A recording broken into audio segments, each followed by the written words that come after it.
Attention. మీరు మీ భార్యని ఇంటి పనులు చేయాల్సిందిగా ఫోర్స్ చేస్తున్నారా? మీ తల్లిదండ్రులని చూసుకోవాల్సిందిగా బలవంత పెడుతున్నారా? అయితే ఈ వీడియో మీకోసమే. మీరు ఒక్కటి గుర్తుపెట్టుకోండి, ఇప్పుడు రోజులు మారాయి. మీ వైఫ్ వాలంటరీగా స్వచ్ఛందంగా తన ఇష్ట ప్రకారం ఈ పనులన్నీ చేసిందనుకోండి, మీ అదృష్టం. అంతేగాని ఆమెని ఈ పనులు చేయాల్సిందిగా మీరు బలవంత పెట్టలేరు.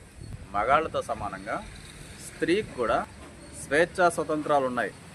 వాళ్ళ కెరీర్ పరంగా కావచ్చు, వ్యక్తిగత నిర్ణయాలు తీసుకోవడంలో కావచ్చు, లేకపోతే ఆర్థిక వ్యవహారాల్లో కావచ్చు, వాళ్ళ నిర్ణయాల మీద వాళ్ళకి అధికారం ఉంది. కేవలం పెళ్ళైనంత మాత్రాన ఈ స్వేచ్ఛా స్వతంత్రాలు ఎక్కడికి పోవు. రీసెంట్గా కర్ణాటక హైకోర్టు ముందుకి ఒక కేసు వచ్చింది. వైఫ్ తన మైనర్ కుమార్తెకి తనకి భర్త నుంచి మెయింటెనెన్స్ కావాలని చెప్పి మెయింటెనెన్స్ కేసు ఫైల్ చేసింది.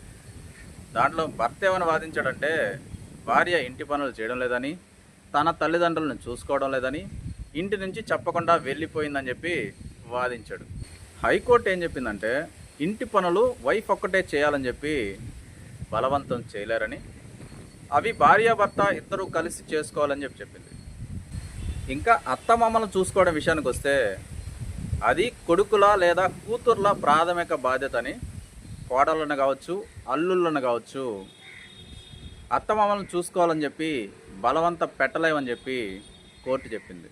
ఇక్కడ ఇంకో విషయం కూడా చెప్పింది. భార్య తన పుట్టింటికి వెళ్ళడానికి ఎవరు పర్మిషన్ తీసుకోవాల్సిన అవసరం లేదని కూడా చెప్పింది. సో ఫైనల్గా ఏం చెప్పిందంటే, భార్య భర్త యొక్క ఆస్తి కాదు, ఆమెకి స్వేచ్ఛా స్వతంత్రాలు ఉన్నాయి. ఈ కేసులో భార్య భర్త నుంచి దూరంగా ఉండడానికి కారణాలు ఉన్నాయని చెప్పి కోర్టు గుర్తించింది. భర్త వేసిన రివిజన్ పిటిషన్ని హైకోర్టు డిస్మిస్ చేసింది. ఇలాంటి లేటెస్ట్ జడ్జిమెంట్స్ కోసం ఫాలో అవ్వండి.